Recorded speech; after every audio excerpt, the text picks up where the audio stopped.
Tonight, on 4-Star Playhouse, we present Ida Lupino in The Story of Emily Cameron.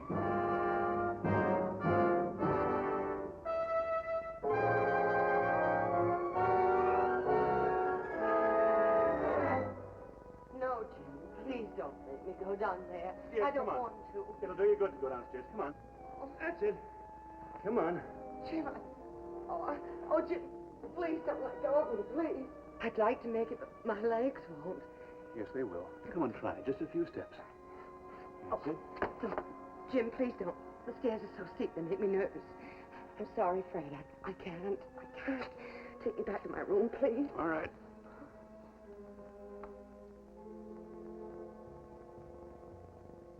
Jim. Jim. Yeah, what is it, honey? Sorry to bother you. Would you mind taking the tray? I'm just not hungry. Oh, of course. Shall I ask Cook to fix you something else before she leaves? No, let the poor thing go. It's a day off tomorrow anyway. You haven't eaten a thing. You've got to eat something. How about some eggs? Shall I ask her to scramble you some eggs? Jim, please, I'm just not hungry. I suppose lying in bed most of the time doesn't help the appetite much. Now hurry and get ready if you're going out.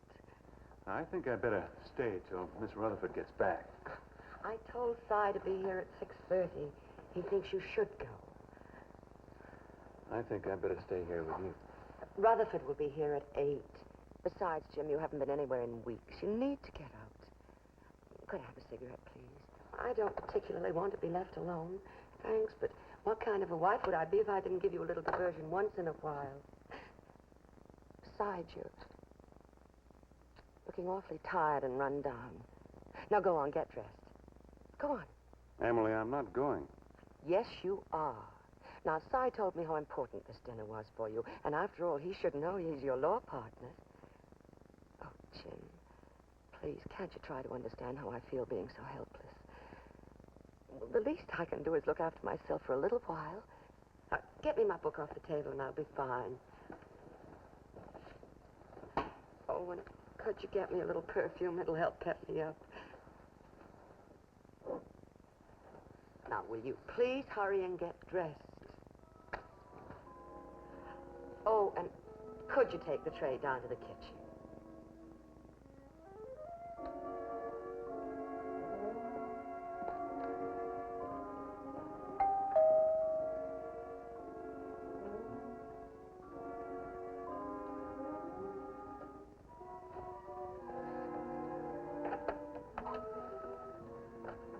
Well, good evening, waiter. Is the master home? Come on inside. You're early. Why don't you go up and see Emily while I get rid of this? All right.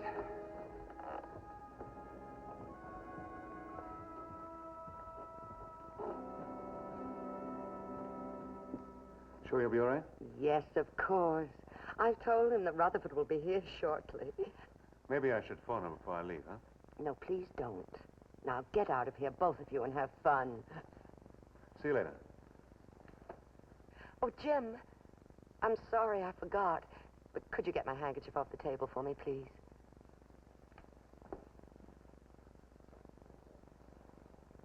Anything else, honey? No. Oh, dear. And would you close the door after you?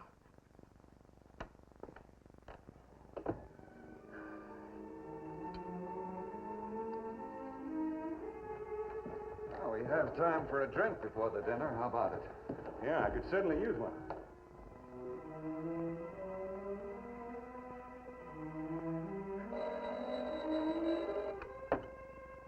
Hello? Mrs. Cameron, this is Jane Rutherford. Oh, hello, Miss Rutherford. I'm so glad you called.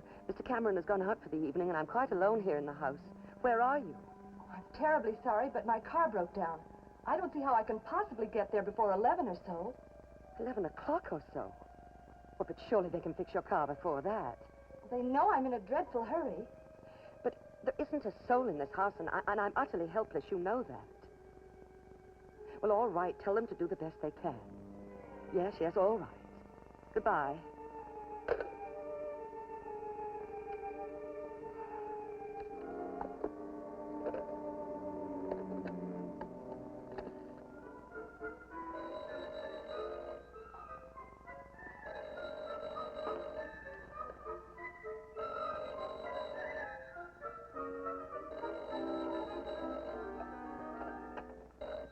Hello?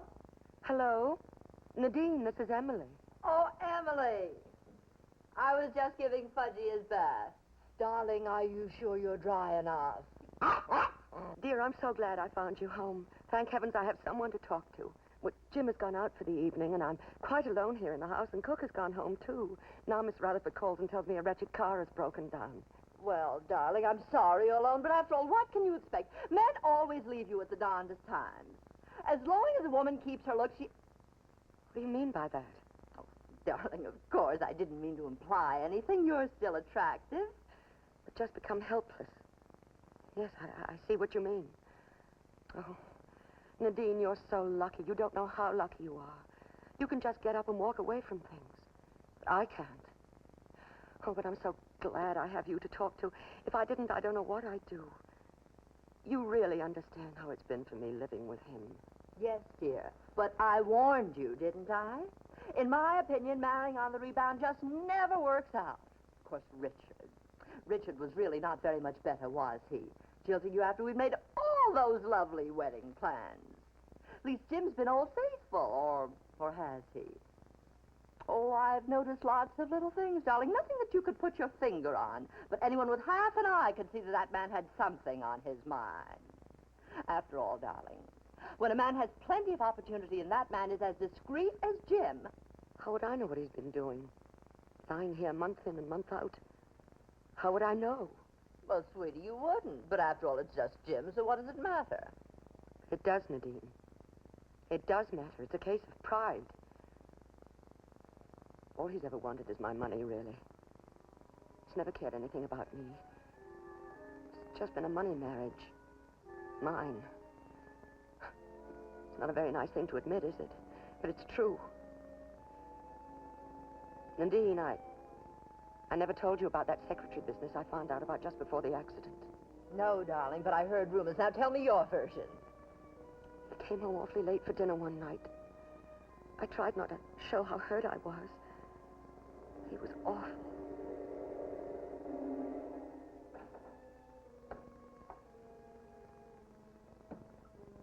Hello. Hello, Jim. It's 9:30. So? You're a little late. What's the matter, Emily? Have a boring day? Couldn't find a pair of shoes you were looking for or something? Or you just want to make a scene? What is it? Of course I don't.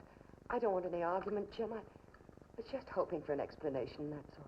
An explanation from me? I was expecting one from you. What is it? What's bothering you? Please don't be like that. It's just that your hours seem to have been getting longer and longer lately. Or is it my imagination? It's very simple. I had to drive Miss Sloan home. It was raining. She was waiting at the bus stop. I see. She was a heck of a good secretary. What else do you expect me to do? Well, I thought you might have phoned me. I was worried. Or perhaps you find Miss Sloan more attractive. Yeah, perhaps I do. Jim, how can you say such things to me? Surely you owe me a little consideration. I have tried to help you. Your money, you mean? You're bringing that up again. No, I didn't mean that, Jim. Really, I didn't mean it. Well, don't keep bringing it up.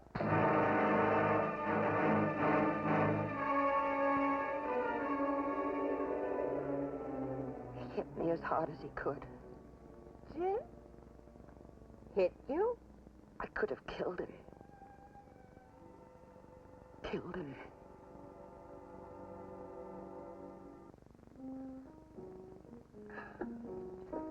It's another 15 minutes before dinner. I'm for another round. How about you? What? A drink. Oh, yeah. Look, Jim, for the past few weeks, you haven't exactly been with it. You want to talk about it? I've been doing a lot of thinking about Emily. I see. Well, of course, it's none of my business, but things haven't exactly been rosy between you two, have they? No, Si. Things have been going wrong for some time. Well, forgive me, Jim, but Emily is a spoiled woman. She's had everything she's ever wanted, everything her money could buy. Yeah, that's one of the problems. You mean she won't let you forget that it's her money? It all started about 1.5 years ago, just before the accident. Emily, I simply drove her home. She's a heck of a good secretary. What else could I do? Don't lie. Let me tell you something. You're going to make a choice between your little secretary and me. You're talking like a child. Don't you dare speak to me like that. If it hadn't been for my bank account making your law practice possible, you wouldn't be where you are today. And don't forget it. You never let me forget it. Not for 1 minute. Don't you forget that the only reason I didn't want to marry you in the first place was because of your money. Letting a woman foot my bills was not to my taste. But you did, darling. Yes, I did. Because you gave me an ultimatum. I'd have lost you otherwise. And I was in love with you. I've been paying your money back over the years, Emily. Next year, the whole account will be straight. Oh, isn't that nice? That's so nice. So that's the only reason you even attempt to come home now, is it? Our marriage is just a bookkeeping arrangement. And when you've paid up all your nasty little IOUs, off you go. I've been very convenient for you, haven't I? Well, stop talking like that. You out of your mind? Are you sick? You must be to say things like that. Don't dismiss me like a child. I'm going to tell you something else, too. I've never needed you. Never. You've needed me. And I hate you.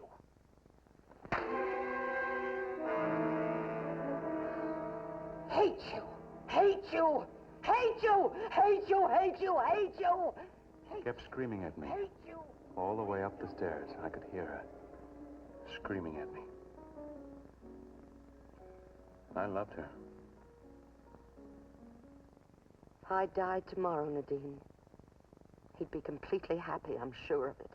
Jim? Oh, no, darling, you can't mean it. Not Jim. But I've made certain of one thing, though. He'll never get a penny of my money. Never. I've made certain of that. I've left everything to charity. Well, darling, you couldn't have made a wiser move, but... Emily, you know, I'm worried about you. You sound so morbid. Jim should never have gone out and left you tonight. You shouldn't be alone. Oh, if only Cy hadn't given the party that night. At least now I'd have some chance of escape.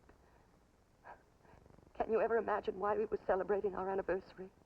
Well, I must say you didn't appear to be having a very good time. I've never dared tell you this, Nadine. But I was scared of him. That's why. Scared to death of him. What? And then when we were driving home in the car, I knew why I was so scared. Please, Jim.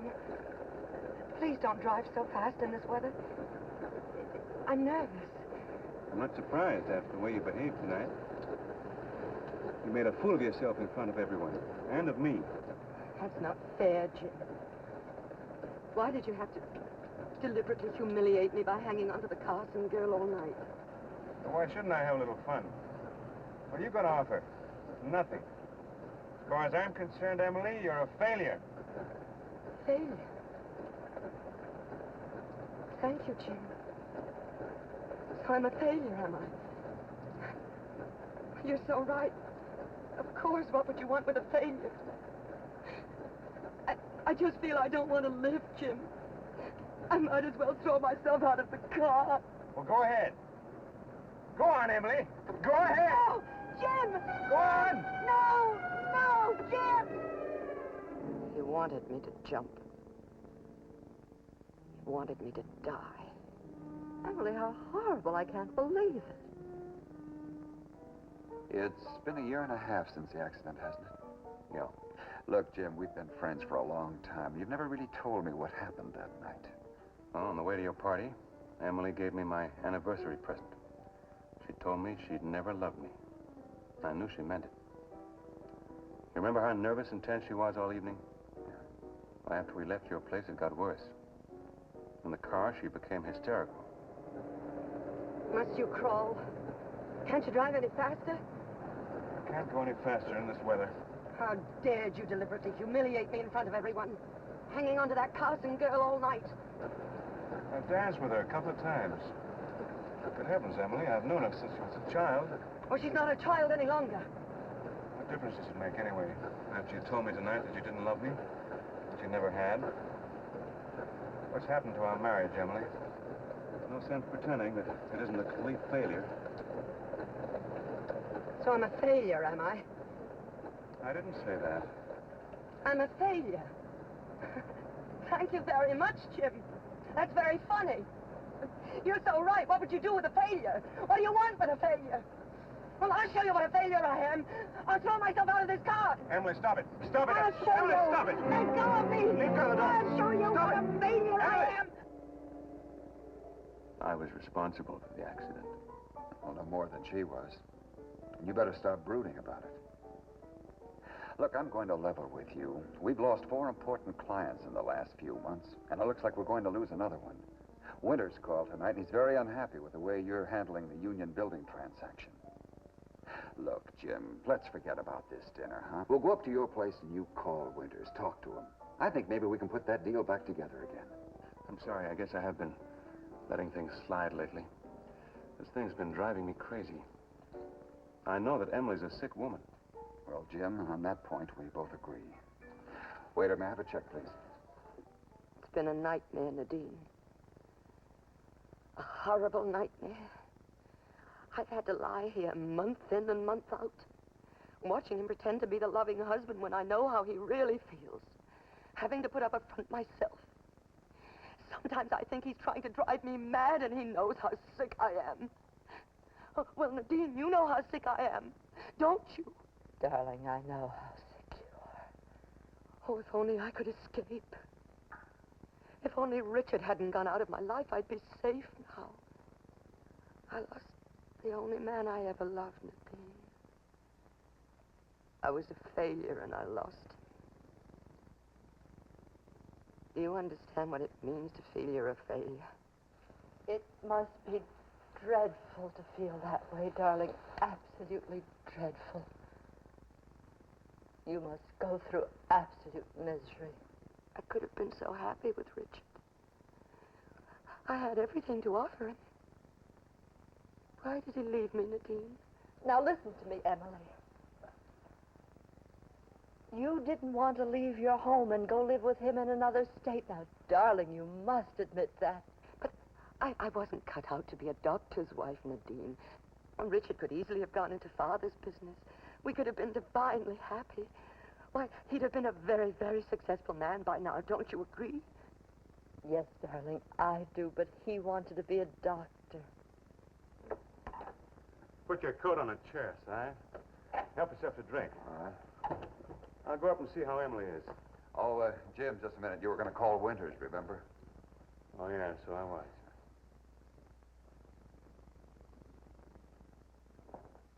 To this day, Nadine, I know that he wishes the accident had done the job. And he'd be free of me. Free to do just what he wanted. Standing by, watching me rot. Rot. He hopes. He's paying for his cruelty. Day after day, he's facing his wretched guilt. I've seen to that.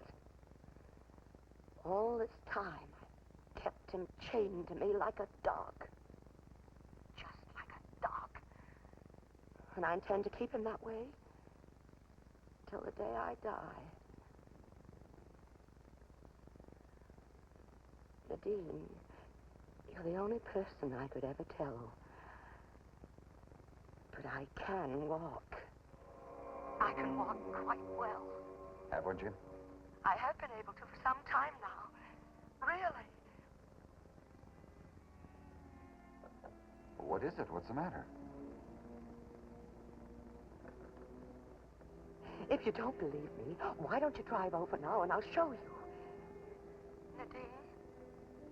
Nadine, are you there?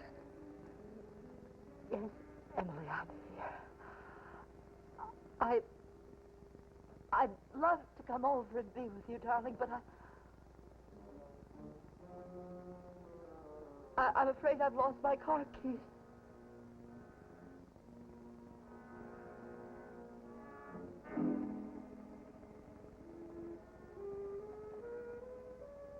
Nadine? Nadine? Operator?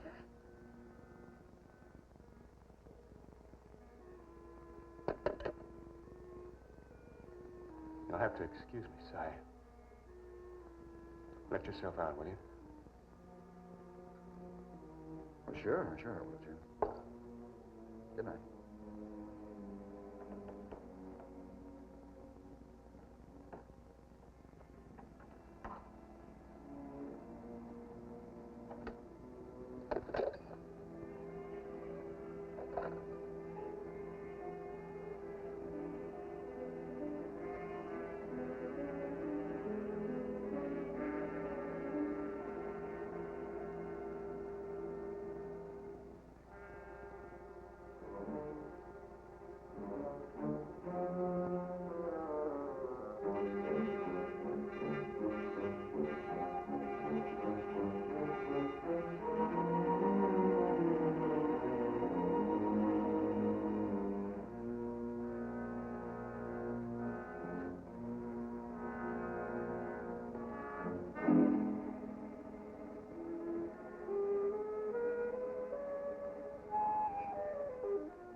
You're home early, Jim.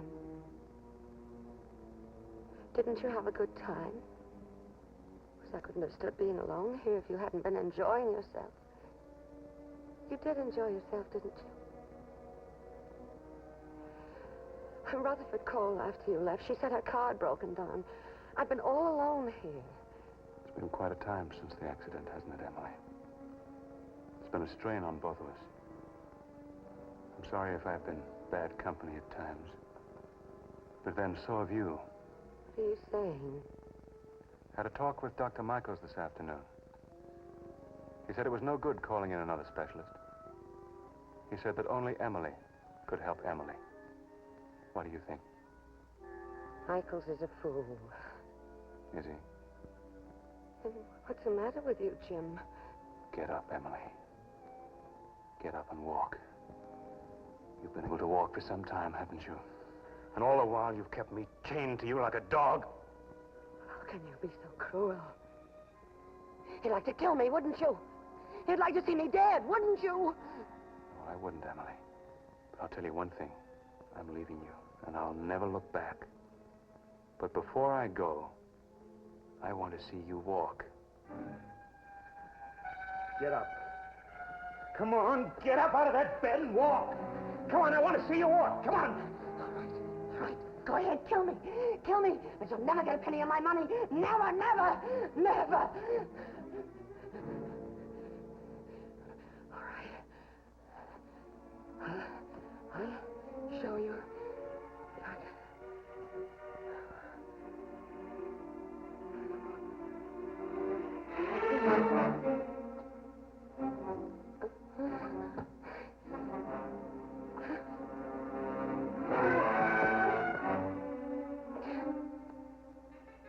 I can't feel my legs, Jim.